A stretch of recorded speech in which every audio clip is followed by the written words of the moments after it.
here. It is Friday, January the 13th, here in Coogee, Sydney, Australia, 4:38 p.m. I've been listening to a BBC 4 podcast series by Helen Lewis, the New Gurus, and she asked, like, why do people do it? Why do people make podcasts? And I think part of the reason is you see someone else do it and you think, oh, I can do that and I can do it better. Like I read the pundits in the newspaper, or I listen to them on TV, or I might hear them on YouTube, and I have to think, oh, I've got something sharper, wiser, smarter. What do I think of Dominique Perrottet dressing up as a Nazi? Look, I think we've all done it, right? I mean, this isn't just a phase that you go through.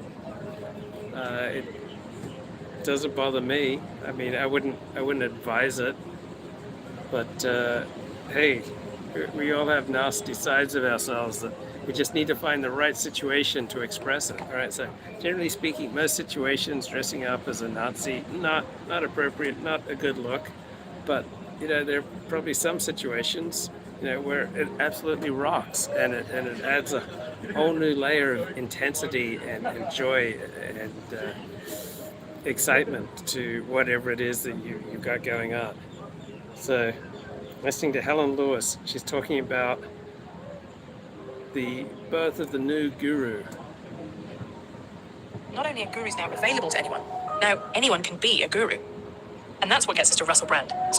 Can anyone really be a guru? I would think that you would need high verbal IQ, and I think it would help to have charisma, which means that you bring energy to people's lives, right? People feel better. They get an energy bump when they interact with you. So there's a discussion here with Jordan Hall. He used to be a big Jordan Peterson fan. He met a 17-year-old girl who was a life coach.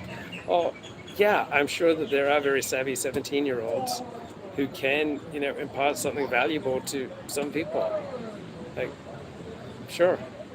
But so Jordan Hall was very impressed by Jordan Peterson. Jordan Peterson became his guru, and then Jordan Hall became disenchanted with Jordan Peterson. And apparently, all these people told him, "Well, you can't go public with that because you'd be betraying, your mentor." And that's all the reactions I got. So I started listening to Dennis Prager on KBC Radio in the fall of 1988, and my virtual parasocial relationship with him was that I would call his radio show and I'd argue with him, and then I started corresponding with him, and we eventually had a few phone calls and met in person. But I always had this kind of confrontational, combative relationship with Dennis Prager, and a lot of people thought, if he inspires you to convert to Judaism, if he changed your life, as you say, then you can't be combative anymore. Now you have to be a dutiful follower. And I never went for that. But nobody else understood that. Everyone else understood that just as sheer betrayal. But I appreciated the kindness that Dennis Prager showed me. I appreciated some of the perspectives on life that I learned from Dennis Prager. And then I wanted to move on. And a lot of people don't want you to move on in life, right? Because we only have so much processing power, so we just kind of want to put people in boxes, like family members, relatives, friends, acquaintances. We want to put them in a box, and the idea that they just radically move on, in ways that we're not conceiving, that's upsetting to people. So they'll call it betrayal, right? Betrayal is the hyperbolic term that we use when people have choices, make decisions, go in directions that we weren't expecting, right?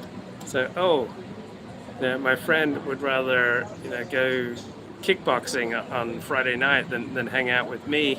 I feel betrayed because, last Friday night, I forewent what I wanted to do so that I could hang out with him, right? Your friend has behavior and different priorities than what you expected, and so you experience that as betrayal. But betrayal is simply a hyperbolic, hyper-emotional term that we give to other people making decisions that we don't expect and don't like. Speculating about Ukraine, COVID, and a new world order, in between yoga sessions in the home counties. There are hundreds, thousands of online preachers fulfilling the role that might once have been held by a traditional religious authority.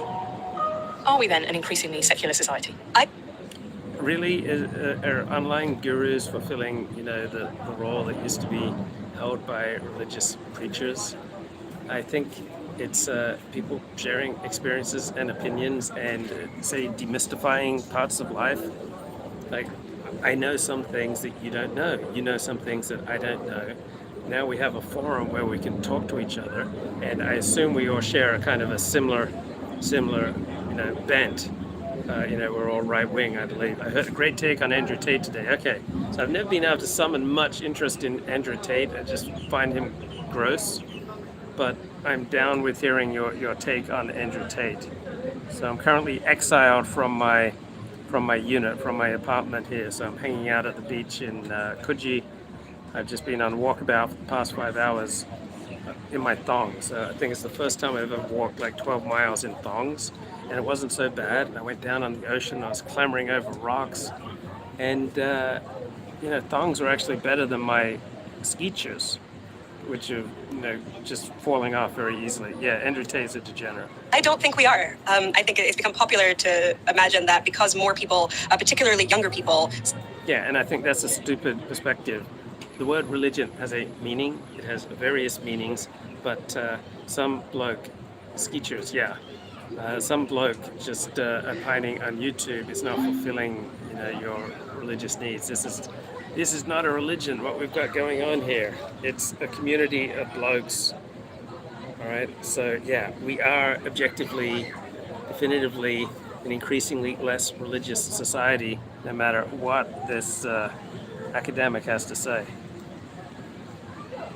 Say that they're religiously unaffiliated. That means that they don't believe in God or don't believe in anything. This is Tara Isabella Burton, author of a book called Strange Rites, New Religions for a Godless World. What's actually happening is that the way that people, particularly younger people, are thinking about religion. Yeah, we are definitively less religious. And what an amazing sight here. At the Coogee Beach. All right, if people don't participate in an organized religion or in a disorganized religion, all right, we are definitively less religious. All right. Words have meaning, the meanings change, there could be multiple meanings, but the idea that we're not becoming less religious is just bogus. Religion is changing, it's becoming less institutional, less about organized religion, and more about what you might call the spiritual but not religious. You have this great phrase about remixed religion. What is that? Remixed religion is the idea that... Okay, so she just said we're not becoming less religious, we're becoming spiritual, not religious. Okay, spiritual is not religious. Okay. So religion has requirements, right? There are rules, there's organization, all right? And spirituality is something you can do on your own, and no one can tell you that you're wrong, right? So one understanding of the difference, like spirituality is for people who want the benefits of organized religion without paying the price. That's only one approach. There are other approaches that are much more understanding or positive of spirituality, but there are definitively differences. So here this academic expert says, oh, we're not any less religious. Oh, we're less religious, but we're more spiritual. Words have meaning, ladies. Increasingly, people want to kind of mix and match elements of belief systems or practices or rituals, depending on what works for them. A kind of curated, bespoke religion of one. So this is the kind of a la carte version of religion, where you pick bits and pieces from Buddhism, perhaps, or from some of the newer wellness kind of things, and mash it all together. Absolutely. What are these new religions of the internet that you're interested in? Name a few for me. Sure. Yeah, there's something to that, but it's always been that way. Guess what? People have always mixed and matched, in the sense people have always taken on some responsibilities and some sacrifices in the name of their religion or culture or community, and tried to get away with other things. Chat says, I think 1/3 of Gen Zs are atheists, depend on the country. Traditional religion is incompatible with the dominant liberal egalitarian religion of Westerners. Yeah, so liberalism has undercut, many of the truth claims of religion. And so in the United States, for example, the religion of niceness, so to speak, using very expanded use of the term religion, all right, has kind of superseded the individual truth claims of organized religion. So being an American means that you're nice about all religions, and that's much more important than the exclusive claims of any one religion. So a lot of young people, they don't like the exclusive claims of Christianity, and I'm sure if they got to know Judaism and Islam, they would not like the exclusive claims found there. I'm interested in various cults of fandom, wellness culture, modern occultism, the kind of neo-paganism and witchcraft, particularly popular with younger progressive women, libertarians who believe that The idea that one religion's true and others are false, yeah, that's kind of like anti-American to believe that, because it's not very nice. Now, what she's describing as cults, all right, all in-group identities are culty. You can't have an in-group identity without taking on the characteristics of cults. technology will save us all. The atavists, the people on the reactionary right, fascinated with an idea of a return to a time where men were men and women were women. Communities involved in kink or polyamory, reimagining what it is to be with one another romantically and sexually. Your time is limited, so don't waste it living someone else's life. Don't be trapped by dogma, which is living with the results of other people's thinking. Don't let the noise of others' opinions drown out your own inner voice.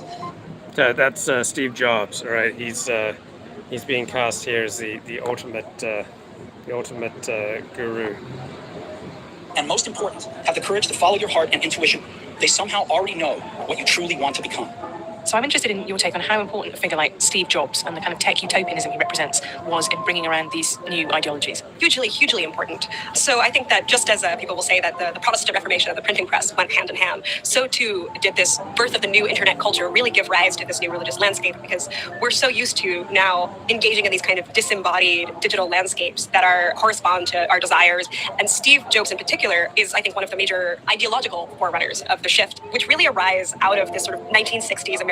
So where else could we have these kind of discussions outside of the disembodied space of the internet, right? We like to talk about things on this show that you're not allowed to talk about in polite society.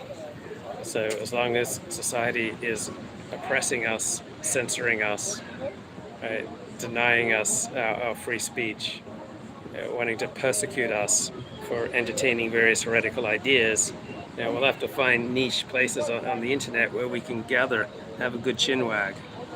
American counterculture with an obsession with being who you really are. And I think if you look at sort of the process of the technological revolution that we're all in, it's a process of taking very centralized things and making them very democratic, if you will, very individualized. Do you think this is a golden age of gurus? I absolutely do. I think the internet has become this spiritual marketplace where everybody is trying to sell some sort of spiritual fulfillment. And that brings me back to Russell Brand. Because, you see, Oh, so on the internet, people are trying to sell something, unlike in real life. Like in real life, we're trying to sell things too. We're trying to sell ourselves. We're trying to sell a particular picture of ourselves. We're trying to sell, our favorite team, our favorite song, right? The internet here is just an extension of real life. I was there when Russell the Guru was born. Although I didn't realise it at the time. What was it like working with Russell Brand? Everything you'd imagine and more. I think I can probably say Give that. some examples. So he came into our editorial conference and just delivered this sort of flawless monologue that had us kind of all sitting there going, wow, okay, that's really interesting. I mean, that was a simpler time. Well, 2013, when Brand guest edited the magazine I worked for, The New Statesman. He wrote... Okay, I'm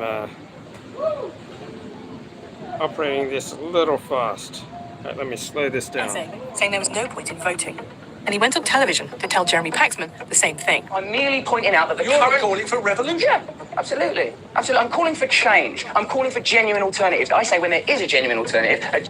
So an actor and a comic and an ex-drug addict is calling for a revolution and people not voting. All right, I don't think that's exactly going to shake the foundations of British democracy. genuine option, then vote for that. But until then, don't bother. That interview was like an explosion. He was saying something taboo and exciting, or naive and dangerous. Like, who would consider that explosive, taboo, exciting, dangerous? I mean, that's insane. This guy's an actor, a comic, a recovering addict, massive drug abuser. Like, why would you be thrown that, this actor dude suggests that people don't vote? In a new perspective, he saw himself as a revolutionary and saw that there was a huge audience for someone telling mainstream politicians and mainstream journalists that they were out of touch. So, yeah, an actor wants to play a role, right? Sees himself as a revolutionary, right? That's what actors do, right? They're very emotional, flighty people. It's going to be a revolution. It's totally going to happen. I ain't got a flicker of doubt. This is the end. Gurus, by their nature, are outside the establishment. Today, I would be more cautious about praising Russell Brand's incredible verbal fluency. Not everyone uses that power for good. Now, when I watch... Okay, so she's talking again like verbal fluency is this incredible power that some people have over people, but the verbally fluent can never take you anywhere you don't want to go. Isn't that an Eagles song? Is it a witchy woman or a peaceful, easy feeling? But anyway, the verbally fluent guru can never take you anywhere you don't want to go. So they're not nearly as dangerous as Helen Lewis pretends. But she needs to read Not Born Yesterday, right? We did not evolve to be gullible. There's certain like basic points about life that just, cut through the BS that is constantly, flowing through mainstream media like this series. Right? We obviously did not evolve to be gullible, right? The verbally fluent guru is never going to take you anywhere that you don't want to go. Such basic, common sense, evolutionary common sense, man. Why isn't she up to date on this? talking about vaccines and the New World Order, or I hear that YouTube is restricting.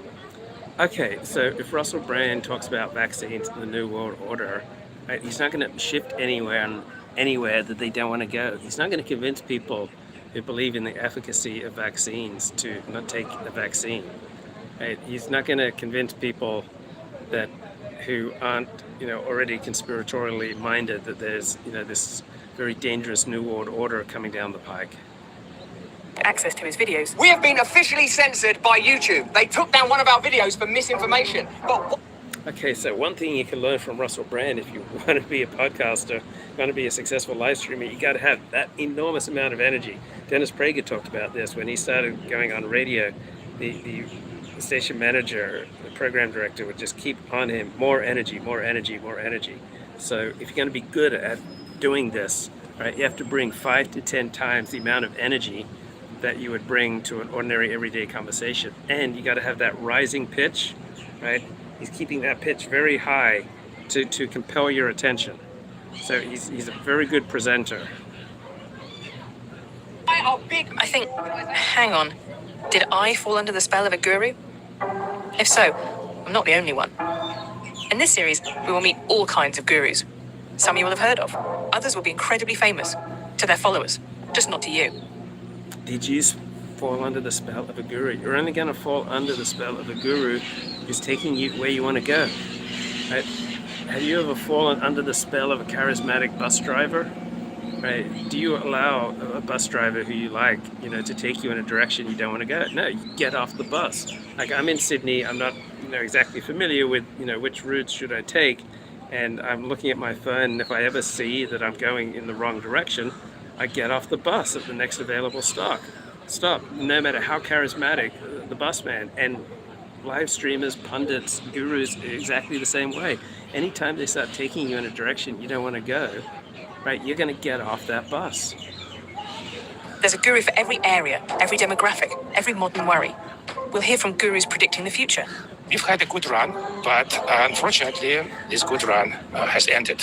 Discover what happens when you put faith and money in a digital currency. There's a common term that people say in Bitcoin: came for the gains, stay for the revolution. But our journey will begin in the world of wellness, as I explore how people are cleansing their bodies and their souls.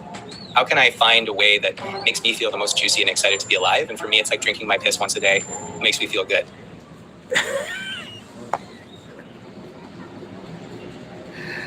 Excellent. Wonderful. Okay. Here we go. Gazing into the abyss. This is talking about Neo Reaction, Jordan Peterson and company. This is the BBC. Great. I'm glad it's the BBC. So go to HelloFresh.com. Come on. A bit longer, and I would like it to. But you know what? I remember the cameraman. Okay, this is Helen Lewis. This is BBC 4. And the series is called The New Gurus. The New Gurus. And this is episode 5, Gazing into the Abyss. It's about Jordan Hall, Jordan Peterson, the Neo Reaction.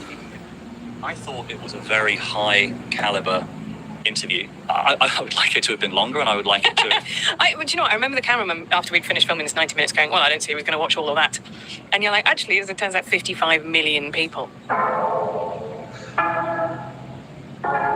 In September 2018, I interviewed the Canadian psychologist Jordan Peterson for GQ. You could a one-thing answer for everything. You could let it's me. part of the patriarchal institution. I don't think you're obeying a rule that says maybe treat people as if they have something worth hearing. So I'm not. It was So a lot of these journalists like Helen Lewis, they want to show off for their journalistic peers to show how tough they are, but that's just lousy interview technique, right?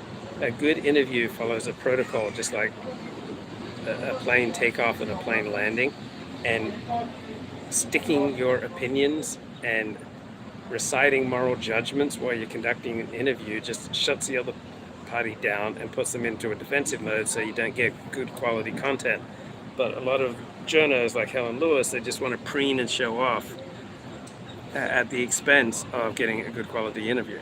viral moment of my career, watched by more than 50 million people on YouTube. David Fuller was one of them. I am a journalist and filmmaker, and I'm also the founder of the Rebel Wisdom Media Channel. David found Peterson such an inspirational guru that he quit his job to follow his teachings. But he doesn't feel like that anymore. Do you feel betrayed? Wow, he quit his job to follow his teaching. Look, people come along and they meet a particular need in our life. And so whether it's a father figure or a guru or a rabbi or a teacher or an inspiration, right? People can just come along and they can set off some, a charge inside us, unleash energy, inspire us to go in a new direction. And but in the final analysis, they're a reflection of us. So when I was like really into Dennis Prager, right, that was a reflection of me, right? And I always knew that from the beginning that whoever I resonate with, that's saying a lot about me. It's not just that this third party has all these amazing qualities. No, if I like a TV show, that reflects something about me. If I like a book, it reflects something about me. If I like a song, it reflects something about me. If I like a pundit, it reflects something about me. Because the pundit can never take you anywhere you don't want to go. By Jordan Peterson. There's a disappointment. I've really wrestled with a sense of what is my personal loyalty towards him versus You owe him something. So this is where I found it so helpful to have a situationist perspective. So you can take on a hero and then you find out they're feet of clay. But when you realize that your heroes are only heroic in certain situations and in other situations they are the opposite of heroic, that's simply what it means to be human. Like in some circumstances, you would meet me and encounter me and I will be polite, I'd be helpful,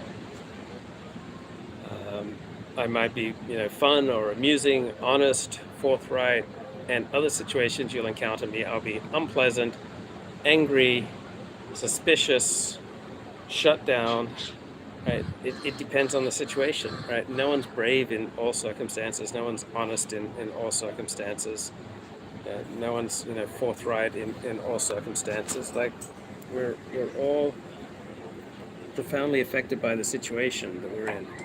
Yeah. Yes. This is the story of a man who found his guru and how he lost that faith.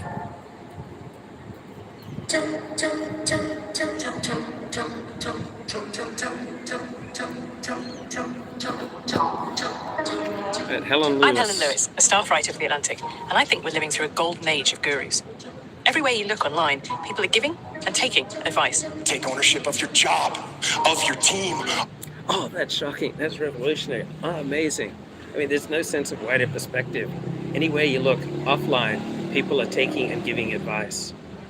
Right? The internet is a part of the real world. It's not separate from the real world. In the real world, people are constantly giving advice. People are constantly taking advice. Right? So the internet isn't different from the real world. It's not some revolution. Of your future and take ownership of your life. As our trust in institutions wavers, we're looking to... So notice that rising pitch, right? The power and the energy behind those words, that's how you capture attention. Right? You bring a lot of energy and you got the rising pitch and you tell people you've got to take control of your life. right? That's how you want to speak. You want to grab people's attention. Charismatic individuals to tell us how to live. It's got religious elements. To tell us how to live. No. We want people to guide us where we want to go. Right? We're not looking at people just to tell us how to live. She's got no clue the role of the guru, right? I might turn to one friend for advice about buying a car, another friend for advice about where to invest my 401k, another friend for advice about connecting with a particular woman. I might turn to someone else for advice on clothing. I turn to someone else for advice on sound quality. Turn to someone else for advice on live streaming. Turn to someone else for advice on podcasting. All right, we turn to people for advice in the direction we already want to go. Right, we're not turning to people just to willy-nilly tell us how to live our lives. Cult-like elements, certainly. This idea that it's us against the world. Cult-like elements, us against the world. That's inherent in all in-group identity. There's just no sense of the wider perspective, right? All in-group identities are like cults, right? You can't have a strong in-group identity without, carrying on many culty particulars. This is a story about economics and technology, and about our search for certainty in an uncertain world. Just as people will say that the Protestant Reformation and the printing press went hand in hand, so too did this birth of the new internet culture really give rise to this new religious landscape. How are these gurus changing our lives and the world around us? And who holds them to account? For BBC Radio... You know who holds gurus to account? Reality. Reality holds me to account. It holds you to account, right? And the reality is, if you stop thinking about what your boss wants, you'll be out of a job. If you stop thinking about what your friends want, you'll be out of friends. You stop thinking about what your spouse wants, you'll be out of a spouse, right? Reality bites, right? You stop taking other people into consideration, stop taking their needs into consideration, right? You'll lose them from your life.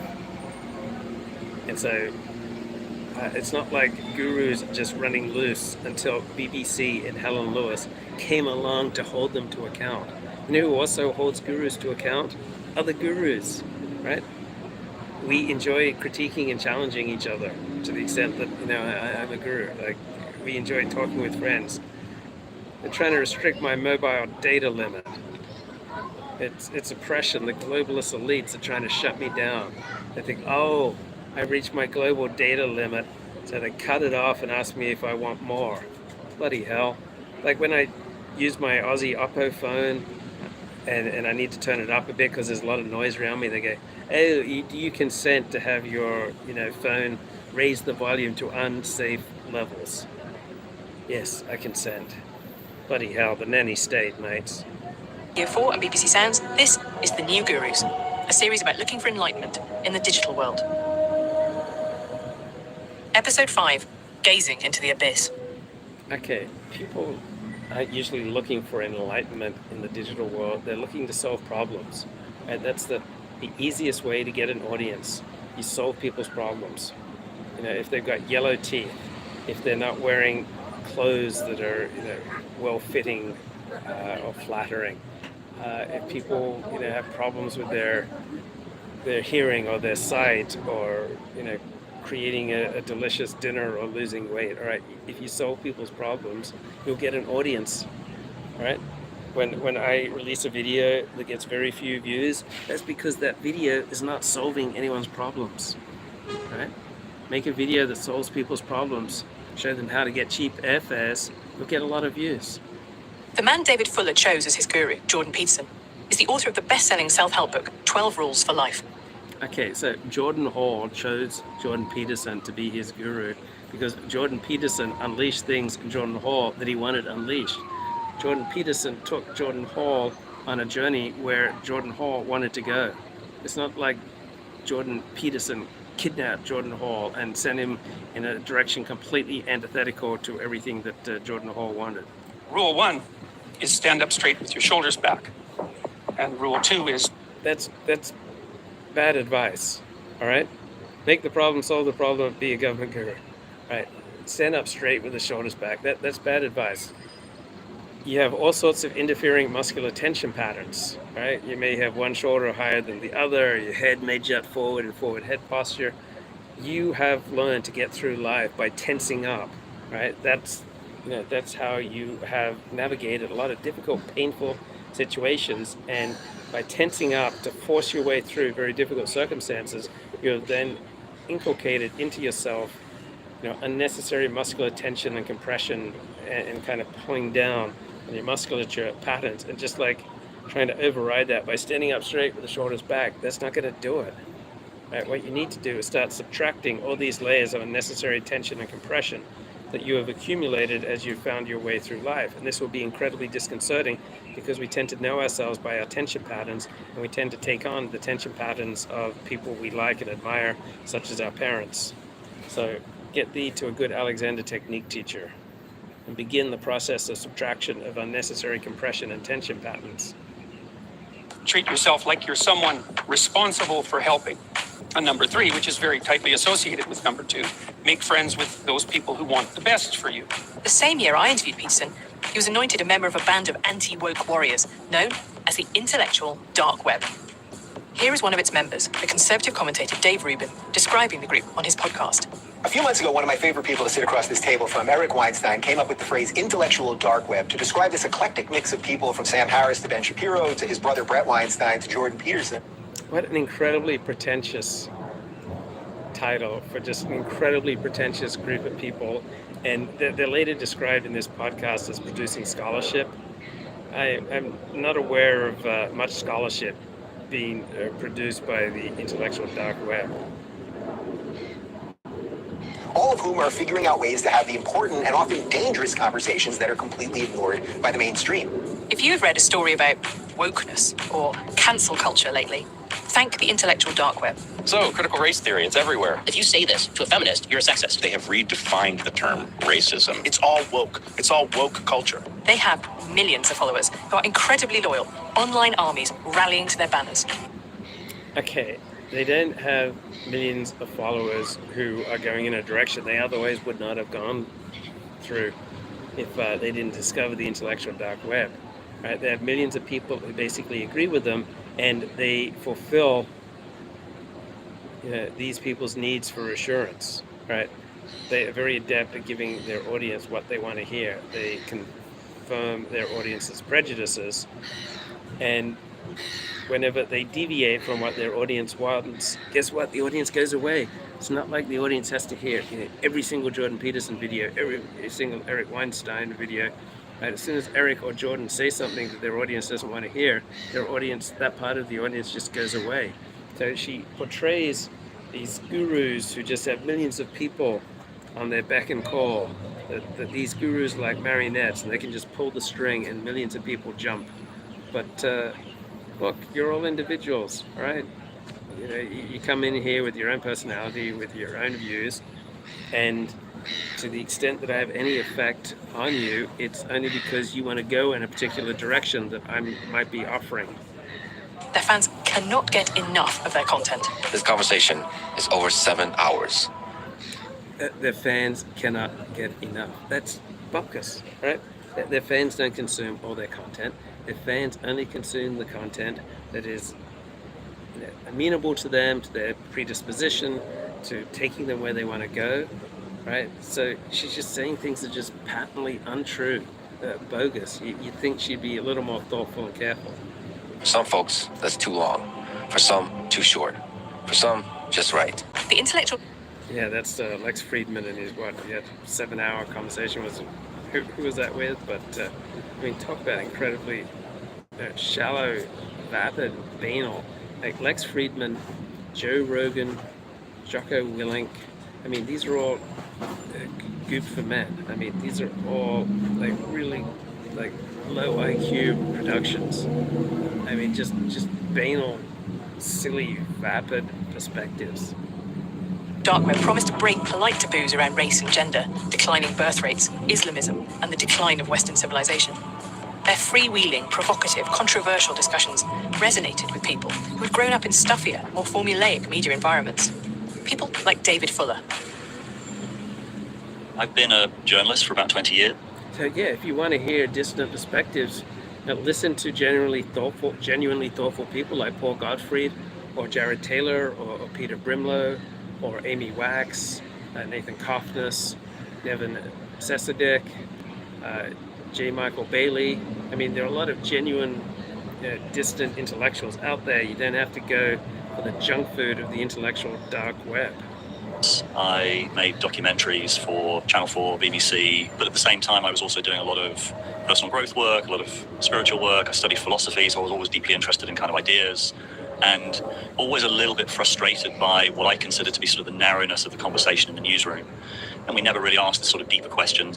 And in particular...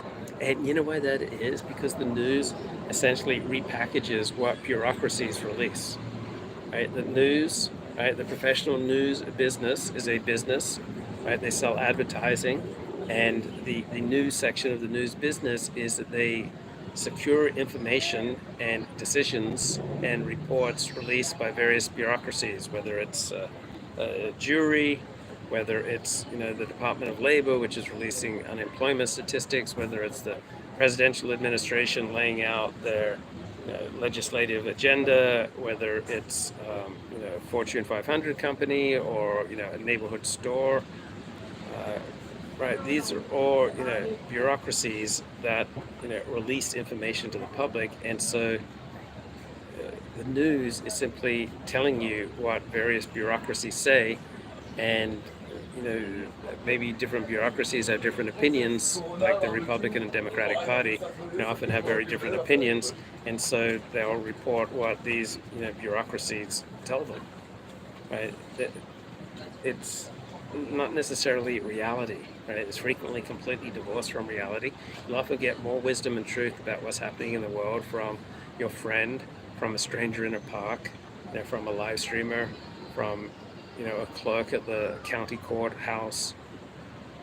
Right? You'll often get more real talk from your girlfriend, from some stranger you talk to on a bus, than you get on the NBC nightly news, which is just going to present to you the reports and decisions made by bureaucracies.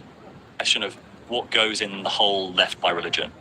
When David Fuller first heard about Jordan Peterson, the Canadian psychologist wasn't yet the full-blown culture warrior he would eventually become. David was enthralled by Peterson's online lectures, hosted on YouTube. And I found the way that he knitted together the great psychological thinkers like Jung and Freud with the phenomenologists, together with the deep mythological, really compelling. And I feel like that work is some of the most profound stuff I've ever encountered or listened to. So when Jordan Peterson's situation changed, when he became a celebrity, it changed him. And so a lot of people who are good in a particular area, when they get a certain amount of fame, they then feel like, I have so much more wisdom to share, and they start sharing opinions on all sorts of things about which they have no expertise. Very common trajectory. These figures of the imagination can reveal the structure of reality to you. And that's what happened with Jung, and that's what he described in the Red Book. I've never gotten into Jordan Peterson. I don't have anything against him. Some of the things he says are stupid. Some of the things he says are smart. Some of the things I don't know. But I've never sought out his perspective on anything. Now, I can't help kind of getting bombarded with Jordan Peterson stuff, but I've never been one who's looked to Jordan Peterson for wisdom, has found, particular value or benefit from Jordan. Had sympathy with a lot of his criticisms of identity politics. Like, if you're 1/8 black, what does that make you exactly? Are you black? Are you white? Are you oppressed? Great question. If you're 1/8 black and you're filling out the U.S. Census, you are counted as black, right? If you're 7/8 white, 1/8 black, the U.S. Census report counts you as 100% black. Right? If you are 3/4 white and you're 1/4 Filipino, the U.S. Census report counts you as 100% Filipino. Right? So that's how the U.S. Census reports distort the demographics of the United States. Right? The country is far whiter than U.S. Census Bureau's information says, because it's distorted with a particular agenda of accentuating the number and preferably the power of non-whites. Oppressor? So you encountered him as a speaker. So this is something that really could have only happened in the sort of post-YouTube era. Yes. When did you decide you wanted to interview him, and why? I became hugely taken with his thought, and I was borderline kind of obsessed. And then I thought, well, he's doing these Bible lectures in Canada, in Toronto. So this says something about Jordan Hall, right? It's like we have, empty spaces inside in our soul, in our life. We feel like something needs to change, and someone comes along and catalyzes us in moving off in a new direction. So we may become obsessed for a while, and we don't usually stay obsessed with gurus for that long. All right, we may suck them dry for everything they have to offer us, and then we move on. People go halfway across the world for a sports game. Like, this is, for me, like going and watching an amazing sports game. This is my Super Bowl, interviewing Jordan Peterson. At that point, yeah. And what did you think of him then? What was he like when you met him? Warm, welcoming. I got the sense of a sort of classic eccentric professor. What is the masculinity we can aspire to? Well, it's responsibility, fundamentally, to put it symbolically. So it's very easy to be warm and welcoming when you feel how much someone loves, respects, and venerates you, right? Someone comes to you, filled with warmth and gratitude and respect, and tells you how you've changed their life. Obviously you're going to be warm and welcoming in response, right? You want to come on the chat and tell me, how much I've changed your life. I mean, then I'm going to be warm and welcoming. That's no surprise. So that Dennis Prager was warm and welcoming to me, or Jordan Peterson was warm and welcoming to this bloke. All right, that's only to be expected. Most people are going to be warm and welcoming, when you give them a tongue bath. Is that your responsibility is to incarnate the spirit of the Logos. That's your role in life. I look back at the interview that I did with him in 2017, and I see a person who was much more relaxed than I think he became. So I was just laughing there when Jordan talked about, your role in life is to incarnate the Logos. I have no idea what that means, but I just had this involuntary laughing reaction. So when I laugh, you'll notice my shoulders kind of compressed and my head went forward. So every emotion is only possible with a particular alignment of the body. So if I maintain complete serenity in my face, my musculature, if there wasn't any compression or tension in my shoulders and in my back, I wouldn't have been able to laugh. You can only feel depressed if you literally pull down and depress on yourself. So every single emotion, whether it's joy, anger, resentment, laughter, it's only possible with a particular alignment of your body. And so you'll see when I live stream, or you'll see anyone, when they go through different emotions, you'll see the alignment of their body change as they experience different emotions. So laughter, there'll have to be some compression and release. There's some distortion and pulling down and compressing of the musculature, and then a release of that as they laugh. Afterwards. You met him then essentially pre-guru. You met him when he was still a person rather than a phenomenon. Yes, he had a certain profile at that point, but he... Guess what? Even phenomenons are still persons, right? So you become a star or a phenomenon, right? There's just part of you that's a phenomenon, and then a large part of you is still a person. We never get to graduate from being a human being. We never get to graduate from being a flawed, vulnerable human being who may be quite adapted to certain situations and quite maladapted to other situations. Right? No matter how big our star, no matter if we're royalty, no matter if we're Hollywood actors or live streamers with thousands of viewers, we never get to graduate from being flawed, vulnerable human beings who are impressive in some situations and depressive in other situations. Wasn't the stratospheric figure that he then became after he had this interview with Cathy Newman on Channel 4 News, where I'd been working for about 10 years. As David says, Peterson became a superstar thanks to a combative interview he did with Cathy Newman. It took... Okay, it wasn't the Cathy Newman interview that made Jordan Peterson a superstar. Jordan Peterson performed extremely well in a lot of interviews and in many public presentations, right? Jordan Peterson made Jordan Peterson a star. It wasn't Cathy Newman. Jordan Peterson always possessed tremendous charisma. People always were oriented towards him, and charisma simply means that you give people energy. They feel better when they interact with you, And so they seek more and deeper and more intense interactions because they find that they get energized from interacting with you. So that's charisma. A charismatic person goes through the day, adding energy to the people that he interacts with, and from those interactions he gets energy so that he then has more energy to share with other people. So that's a successful life. You go through the day and you keep adding up to your store of energy because you get on the same situation with others, right? You get tuned into other people. You create a shared reality with someone else, even if it's just saying good morning. But if there's something genuine in your good morning, other people will feel that. You'll have an experience where you're on the same page with someone else, and then both of you will get energy from that, and out of that energy will come a bond between you, and out of that bond will come an ethic, right? You can never form bonds with anyone without a morality and ethical system that then develops from it. So the charismatic person goes through the day, goes through life, getting on the same page, tuning in to other people, and then creating a shared experience with them. And because they're capable of tuning into you and sharing a real experience with you, sharing, understanding your concerns, sharing your fears and your hopes and your dreams, acknowledging your humanity, right? They tune into you, they get on the same page with you, create a shared experience with you, and that energizes both of you. And so the charismatic person is skilled at tuning into his audience, tuning into people as individuals or tuning into people as groups, understanding where they're at, talking to them in a way that connects, and then out of that connection always comes energy, a bond, and an ethical system.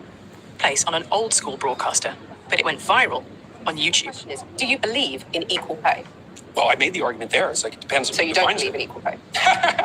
No, I'm not saying that at all. Because a lot of people listening to you will just say, are we going back to the That's because they're childcare actually not listening. I thought it showed up so many of the fault lines of the conversation in a really fascinating way, particularly this clash between the alternative. So this Kathy Newman, this harpy, interrupting, terrible interviewer, she doesn't regret anything about that interview, right? She's just, still so proud of it, even though she was made to look like a fool. In the mainstream, I found that quite difficult. It's like kind of your parents fighting. David's loyalties were torn between the old and the new, the mainstream and the alternative. He chose the new, setting up a YouTube channel called Rebel Wisdom to showcase the emerging superstars of the intellectual dark web. Like, oh, wow, these people now have this incredible reach to influence the conversation. Now, imagine how shallow Jordan Hall would have to be to think that the intellectual dark web was something significant that, he wanted to showcase. I mean, imagine just like the very shallow, low level of understanding he had of reality to think that there's something special about Eric Weinstein and who was his brother at Evergreen College, Brett Weinstein, and Ben Shapiro, Sam Harris, Joe Rogan, Jordan Peterson. I mean, imagine like his shallow understanding of life, his lack of wisdom and depth, that he thinks that these are important thinkers. I was sympathetic to the intellectual dark web, certainly at the beginning. I faced a few cancellation attempts myself, so I can tell you, it does feel like there are professional and personal consequences for dissenting from the fashionable consensus on hot topics. This is the bioethicist Alice Drager. There was this cultural feeling, certainly in the United States, that people had been forbidden supposedly from saying certain things because the left had become so policing. And the left had become so policing and is so policing. Ironically, for a group whose members often claimed that liberal institutions were outdated and irrelevant. Okay, so when people say they're forbidden from saying things, they mean that they don't want to face the consequences that would come if they say certain things. Okay. That's what's really going on. In 2018, the intellectual dark web was anointed as the hot new thing by the impeccably liberal New York Times. Alice, who had written a provocative book about the hounding of controversial academics, took their call. So you could have been part of the intellectual dark web. What happened? I was approached by Barry Weiss at the New York Times, and she identified me in her thinking as being sort of part of this intellectual dark web group. And every time she mentioned it to me, I giggled because I thought it was so silly. the other thing was that the people she would name, I had no idea who they were. I mean, I had vaguely heard of Jordan Peterson, but literally the rest of them, I had to look them up. So how could I be part of a web that I didn't know any of the people in it? The newspaper sent a Pulitzer Prize-winning photographer who wanted to shoot Alice behind her house in dim light, looking moody. So we went out to this place behind my fire department where there's... That's the thing about the news, is it's so hyped beyond reality. It's so packaged to, get attention, right? To attract eyeballs. That's the business of news. Attracting eyeballs. How do you get eyeballs? Right? You hype, you exaggerate, you manipulate, right? You use all sorts of artificial and theatrical means to capture attention. News is frequently not very good for you because it distorts reality to try to capture your attention so that they can then sell you advertising. It's an open field and reeds and some deer wandering around. He was like waiting for the perfect light to shoot me. And the more I stood there, the more I thought, this is just stupid, right? Because I don't disrespect this person or Barry, right? But what is going on here? So I kind of let Barry know, I don't think I make any sense for this article. Alice wasn't trying to be an outsider. And she also didn't understand how the other members of the IDW were supposed to be outsiders when thousands of people were coming to their talks. And furthermore, I think what they all seem to have in common is trying to piss off progressives. And I don't think that's a worthy intellectual goal any more than pissing off conservatives is a worthy intellectual goal. That's not intellectualism. So Alice... No, what they all had in common was, a willingness to say anything almost to garner attention and to advance themselves, right? So they were all into their career success, but they were never going to jeopardize their career success by ever actually saying any painful truths that might make their lives less comfortable. This is not a crew in the intellectual dark web who has much to offer a thinking person. Pulled out of the feature. The idea of being targets of persecution, modern-day Galileos, was key to the appeal of the intellectual dark web. That's a very potent message, isn't it, for a guru, is to say, people don't want you to hear this, but I mean, these guys that think they're modern-day Galileans, that's absolutely absurd. That is completely disconnected from reality. It's not an iota of truth. And we're talking, hacks here. You don't really add anything. I've got to tell you anyway. Oh, it's always been. It's as ancient a text as you can find. The gurus will always say, I have the secret wisdom they don't want you to hear. It makes it extra attractive. But if Alice didn't want it... Yeah, that's what marketers do, right? That's what hype artists do, right? It's people who don't mind being dishonest to try to advance their interests, right? Don't mind trying to lie and manipulate you to advance their own fame. Anything to do with the intellectual dark web, plenty of people were happy to take her spot. I used to say that I was IDW adjacent, I guess. This is James Lindsay. My typical reach right now is somewhere in the 1 to 5 million people range. James became famous for his part in the so-called... And how do you build up, this big following? You tell people what they want to hear. You need to be predictable. So I remember I got a big bump after the 2020 election when I just made a tweet outlining what I thought Donald Trump's strategy would be to try to fight the election results. And so, I suddenly got a flood of 100 new subscribers. But when I didn't continue along that predictable line, when I said that there's no evidence of voter fraud, then, I lost that audience, right? You get an audience by just servicing them, just like a prostitute services an audience. You tell them what they want to hear. You give them something predictable. Called Grievance Studies hoax. Alongside 2 co-conspirators, he submitted spoof papers to academic journals. Subjects included a conceptual penis and dogs raping each other in parks. I just read my email. We have our first win. The dog park paper has been accepted. We have accepted paper in the #1 feminist geography journal. The trio wanted to expose, as they saw it, the politically correct excesses of academia. So some of these journals will accept anything, particularly if you pay for the publication. So these weren't the most prestigious journals that accepted these nonsense contributions. The intellectual dark web kind of as a movement was sort of pricking that bubble and trying to pop it. And my suspicion of academia now is total. I actually think I trust the van down by the river that says free candy. I would probably send my kids into the free candy van before I would trust academia at all.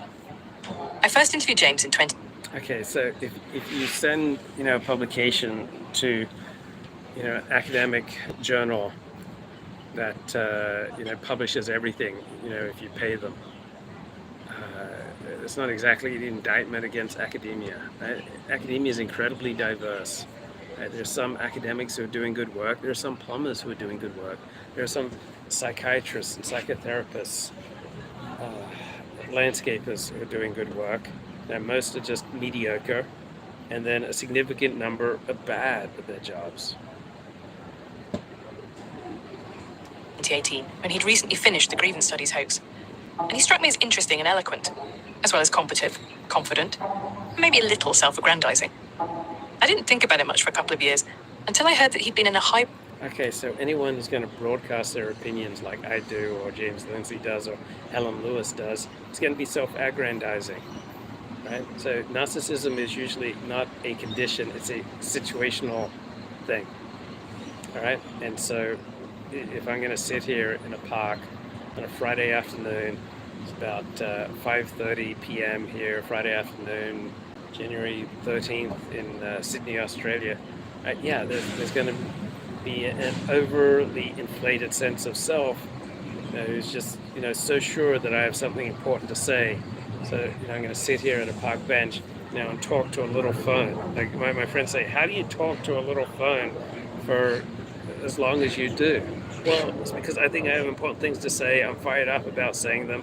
I think that there are other things that I've heard on a podcast that are silly and stupid, and that I want to point them out.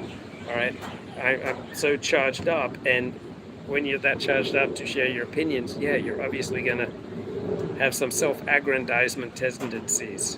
high-profile fight on Twitter with the Auschwitz Museum.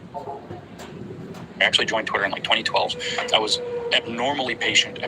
Okay, there's nothing about being a museum which gives you greater wisdom than being a plumbing company.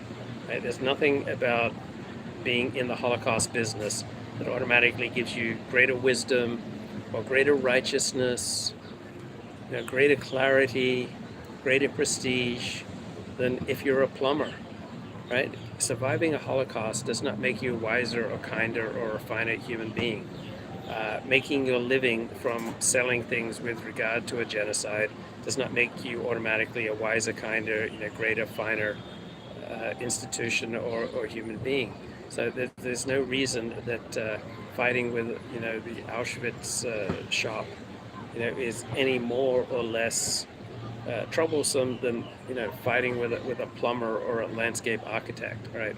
Some museum or shop, with regard to some genocide, is not automatically imbued with wisdom and grace and profundity and clarity and goodness and righteousness, right? It's another organization, trying to make a buck and trying to hype its influence and trying to change other people's opinions and trying to attach itself to, a sacred historical event, which now they'll probably want regarded as something as occurring outside of history. This is something in sacred history. This is like a transcendent event, not in ordinary history, and they have the magic key to this, sacred, holy thing. Normally willing to engage in dialogue. And what I was doing was destroying myself mentally and emotionally with the level of frustration, the trolling, etc. And so self-defensively, just being dismissive and rude is a strategy. It was, let's have a dialogue. I would love to have a debate. No, screw that. Your mom sucks. Just go right to the throat and just, because it's Twitter. Okay, but that ends up with you arguing with the Auschwitz Museum. Well, I didn't quite argue. So she keeps going back as though the Auschwitz Museum is a repository of wisdom, goodness, kindness, truth, clarity. But there's nothing inherent in being a museum related to some genocide that automatically bestows any of these qualities, right? It's just, she's talking as though she's taking for granted that because this is a museum attached to a particular, sacred, holy, outside of history event through the prism through which everything else must be viewed, right? So therefore you can't argue with them, right? She's saying anytime you say something sacred, you're saying you can't argue with it. So she's saying that this particular genocide, this is sacred, right? And you'll notice people never want to argue or even discuss or entertain any challenge to anything that they hold sacred. And so many secular people, right, they don't hold, you know, anything religious sacred, but they'll hold, you know, a particular genocide sacred.